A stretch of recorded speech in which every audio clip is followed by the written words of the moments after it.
Hello everybody, this is Evostatus Update 8B, the PM version. You saw the AM version at 7, and we're back right now, back in the seat, back in the driver's chair again. Okay, sorry that first minute got cut off. I don't even know how that happened. Hopefully there's no minute getting cut off of this video cast, or maybe for the first minute I should just say stupid unimportant things in case it does get cut off. Okay, I'm back, and here's the things that I did not tell you in the morning because I'm pretty worn out. I still am worn out, but as long as the body can keep up with the head and I don't have a heart attack or something here, I will work and work and work and work and work until this is ready. Okay, so yes, I did find out, was able to get some permissions going. The way it works is everybody at the site and the base model has a base permission that they could create one group. After they create the group, their permissions automatically change into group master. And within that group, different groups could have different permissions. They could assign administrators, members to regulate other people. I have not worked on the subgroup structure yet because the subgroups require they work with the book module of Drupal, and I'm not sure that I want everybody to create their own books. I'm not, the book module is good and bad. I guess there's a book module access. I'll have to look into that later. So right now we're thinking on a one-dimensional, one level structure where they create their administration for themselves. Okay, so we'll get into that later. That's something that I really need to continue to get my hands dirty with to see how that layout's going to work. But we did get that basic stuff working. We did not find out yet really the limits of organic groups. I'm sorry, not of a composite layout. So why I did get the permissions to work, that was on a flat river of news styles, post after post, segment after segment in a column format, which sucks, I think. So we've got to see how well that works with the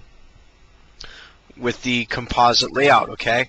Now, while I have created the groups and created the information, I've made the way that the information could get from the group to the site and to be distributed through the site. I've got a pretty good idea how to do that.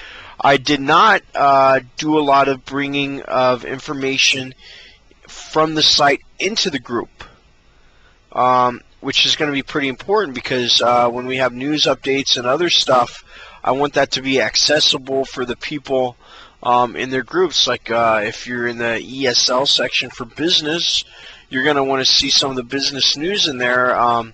So I got to figure out how to get that business news in there, and at the same time, I'm not going to sit there and babysit everybody that wants to make a group. There needs to be a predefined structure of data that is accessible within that group. And we have these groups cannot take over the whole site. I guess they could, but I don't. Right now in my head, I'm seeing that it's not static, but the main hardcore dynamic non-group area will probably contain the updates from the subgroups, and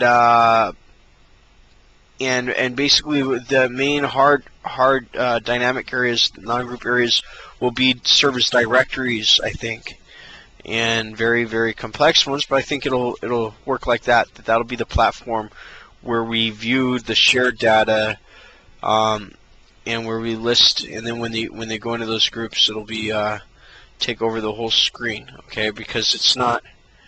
Well, I guess I'll just leave it at that right now. I am pretty tired right now.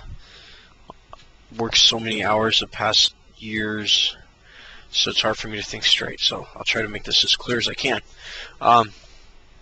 So here's what we're going to do right now, tonight, for the next 10 hours until my head hits the table. I'm going to try to find out how well the composite layout works with the permissions. I'm going to do a really quick organization of the front page, and you know, and get the Evostatus updates back in their Evostatus section, and you know, all those Flickr pages are there just as a little bit of a teaser. You know, so far I don't know how. I don't think Drupal can enter in IPTC picture data. From what I understand, it can't. There's not a module for that yet. But within every picture, because you may not know, I try to sell stock photography too. Each picture is heavily keyworded with editorial and stuff like that. And within the other gallery structure I had on the site, not the Coppermine, but the 4images, it did a really excellent job of putting in all the keywords into the database, and there's a lot of traffic from Google based on the keyword descriptions and the taxonomy for each image. Now, Flickr does have the keywords. When you go to Flickr's site, they do take the IPTC data, but I'm not sure, using the Flickr API where you see those pictures from, I'm not sure if they embed that data or not in the picture, so I'm not sure if Google is cataloging that or not. You know, more traffic is always good, but not. This is about value, not about just a click to win situation. But those are just up there for fun, taking up some space. But I will take down the recent 25 because one of the primary things, even though those are fun, I want the center of the net to be very dynamic.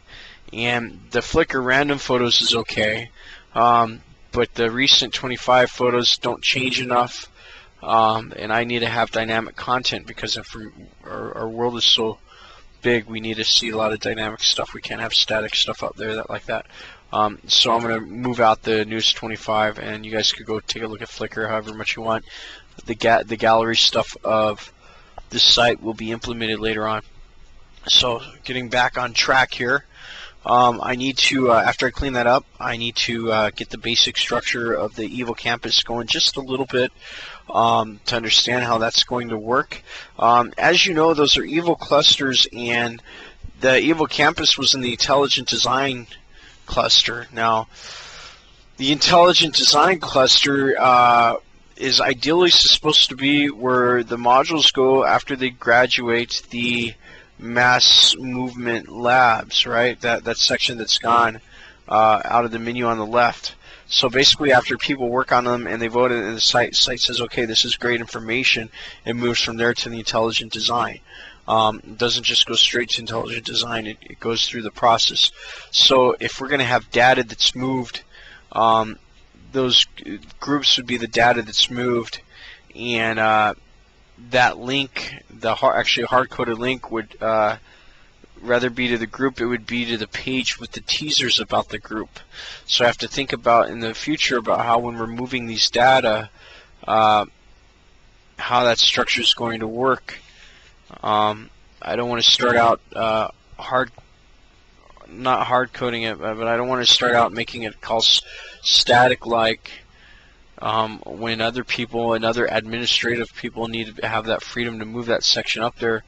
So I'm kind of tired, and that's one of those huge Drupal mountains that we need to go through. And Drupal's got so many little mountains, and they're so climbable, though. We'll figure out more about it when we get to it. So I'm working on that. We'll try to set up some more permissions, some more goodies, some good administrative stuff for the groups, so I could dump my lesson material into there and to use that as a module, see how it works together, because it's all about filling up these containers with information, and I got lots of information I want to put in there. We need to see how it all works together. So that's what we're doing. I'm sorry for these unclear updates for this day, but today we're flying. Come back tomorrow, and same bat time, same bat channel. See you later. Bye.